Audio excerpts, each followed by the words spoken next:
В эфире новости, в студии Кристина Якупова. Здравствуйте. Куларское хвостохранилище ликвидируют в Якутии в 2021 году. Якутянин года 2020 в столице республики назвали имена обладателя гран-при и лауреатов премии. Чемпионат и первенство России по кикбоксингу пройдет в Якутске. Ожидается приезд более 700 участников.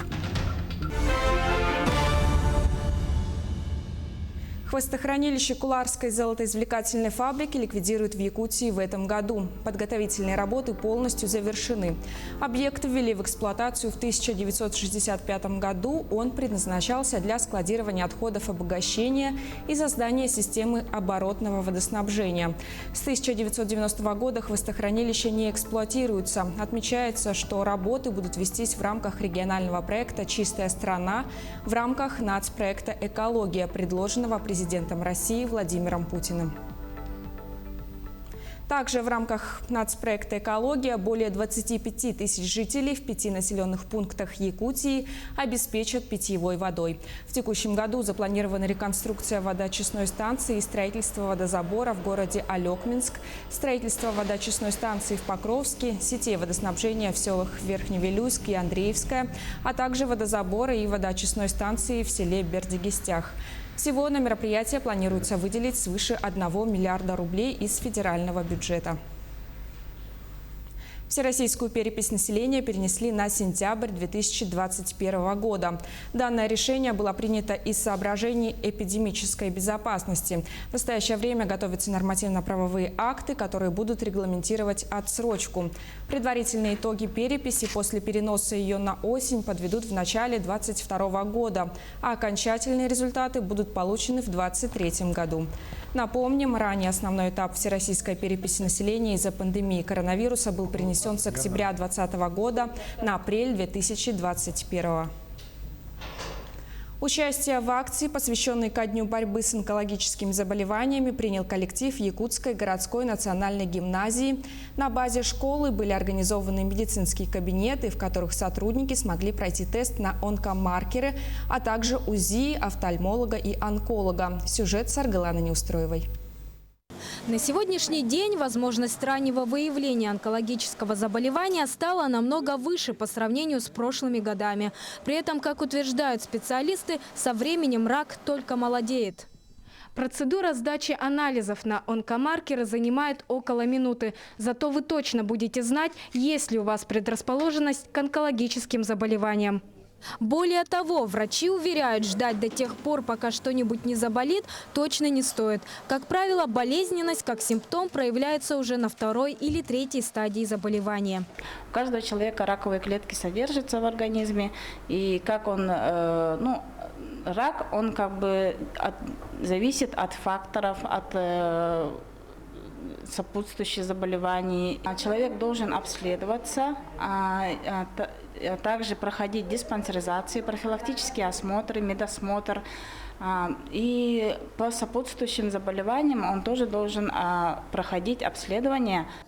Коллектив Якутской национальной гимназии присоединился к ежегодной акции, цель которой – сделать онкоскрининг тем, кто никогда даже не задумывался над страшным недугом. В школе были оборудованы несколько кабинетов, в которых сотрудники гимназии смогли пройти обследование и сдать анализы на онкомаркер, не отрываясь от работы. Осмотр проводят кардиолог, терапевт, онколог, офтальмолог. А также наши сотрудники могут пройти УЗИ. Во время пандемии многие не имели возможности попасть к узким специалистам на осмотр, да, ведь?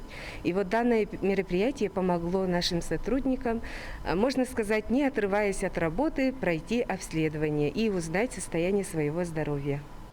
Всего онкомаркеры сдали 60 сотрудников гимназии. А тем временем записаться на обследование возможно и через приложение республиканского онкологического диспансера «Онкопоиск».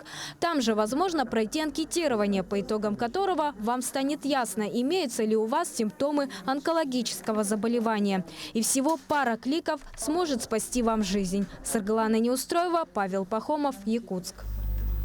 Главный корпус Якутского государственного музея истории и культуры народов Севера имени Емельяна Ярославского закрывается на реставрацию. Часть постоянной экспозиции будет размещена на других выставочных площадках музея, в пристрое, в детском центре и в филиале в селе Хатырык Намского района. О том, что здание старейшего музея нуждается в реконструкции, было известно давно, но из-за проблем с финансированием вопрос долгое время оставался открытым. Сейчас музеем подготовлено техническое задание на проектно-сметную документацию, поэтому о сроках ремонтных работ говорить еще рано. Хотя сами сотрудники музея надеются, что к столетию якутской автономии музей обретет новый облик. И мы нашу основную экспозицию не снимаем полностью, а переносим его в другую часть музея на 3-й этаж. То есть наша основная экспозиция, она уже никогда не будет такой, какой она сейчас стоит. Она поменяется.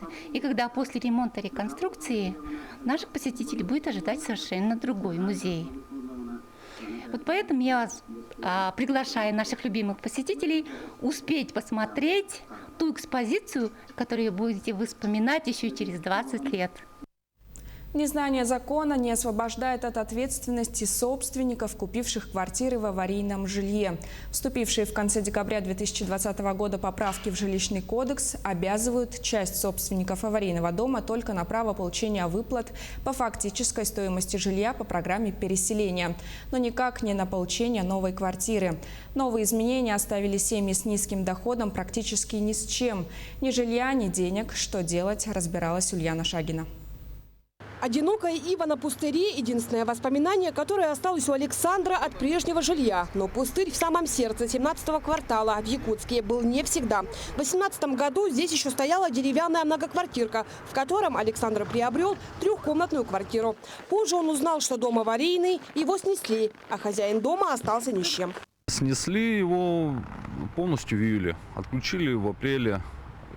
Сейчас вот остался полностью пустырь, полностью отсыпали все. Сегодня семья вынуждена арендовать жилье. Гражданская супруга и мать детей с ними не проживает. Единственный помощник в быту – бабушка, которая всеми силами старается поддержать сына и 2 несовершеннолетних внуков. Я тоже уже, извините, мне под 60, и у меня давление очень высокое, и мне приходится работать, чтобы хоть как-то помочь, где-то что-то помочь. Мне тоже приходится ему помогать.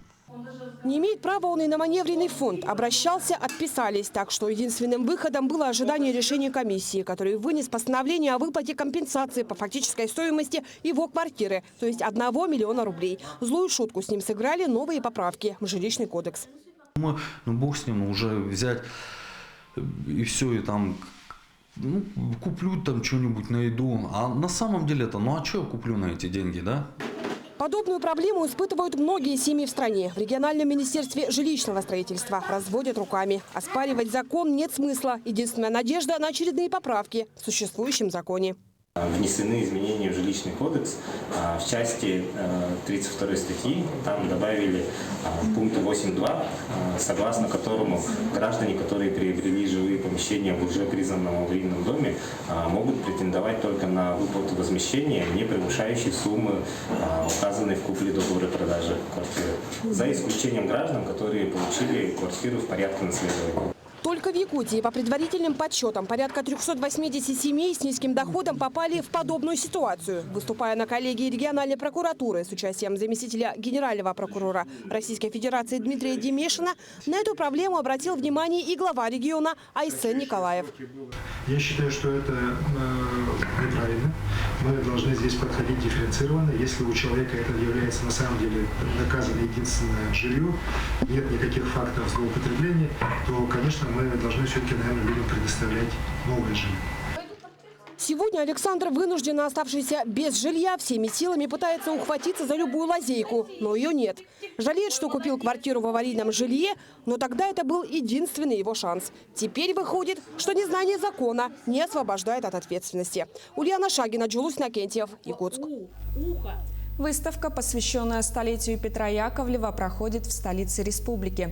Так представлены его уникальные сохранившиеся экспонаты и предметы быта из личных вещей. Напомним, Петр Яковлев был ветераном Великой Отечественной войны, герой социалистического труда, почетный гражданин Амгинского улуса. Начал свою трудовую деятельность простым учителем. В 1960 году перешел работать в совхоз «Амгинский», где стал дояром на комсомольско-молодежной молочной ферме. Благодаря его усилиям и трудолюбию он впервые в истории Якутии получил от каждой фуражной коровы по 5,5 тонн молока за год. А выставка, посвященная ему труду, его столетию в Министерстве сельского хозяйства, пройдет до 15 февраля. Значит, планируется в этом году в Амгинском районе на республиканском уровне очень много мероприятий, посвященных столетию Петра Ионовича Яковлева. И приглашаем всех принять активное участие, всех жителей республики. А также летом пройдет республиканский ЗЭХ, посвященный тоже нашему герою. Обладателем гран-при общественной премии «Якутянин года-2020 Якутск» стала Карина Колесова. Девочка, которая победила рак. Еще в 2018 году она вместе со своей мамой начала вести блог в социальной сети о борьбе с болезнью. В августе 2020 года на своей странице она объявила о победе над страшным диагнозом. Напомним, школьница из Среднеколымска стала известной якутянам как юный блогер с мечтой о миллионе подписчиков. Сейчас за ее жизнью в Инстаграм следят более 62 тысяч человек. Для меня огромная честь участвовать, быть выдвинутой на эту премию, потому что наравне со взрослыми достойными людьми. Я победила рак, съездила в Москву. Жителям хочу пожелать главное здоровье, чтобы 2021 год прошел очень хорошо и лучше, чем 2020. Более 700 участников приедут в столицу республики на чемпионат и первенство России по кикбоксингу. Об этом стало известно в ходе совещания по организационным вопросам предстоящих в апреле соревнований. Заместитель председателя правительства Якутии Сергей Местников встретился с вице-президентом Федерации кикбоксинга России Александром Березкиным и оргкомитетом чемпионата. Основные вопросы встречи касались транспортной логистики, субсидированных билетов и дополнительных авиарейсов для участников соревнований. Участники совещания отметили, что уже обговорены вопросы размещения и питания спортсменов. Также на соревнования приедут представители ВАДА, которые проведут антидопинговый семинар. К этой минуте у меня все. Не забывайте носить маски, дезинфицировать руки и держать социальную дистанцию. Спасибо за внимание.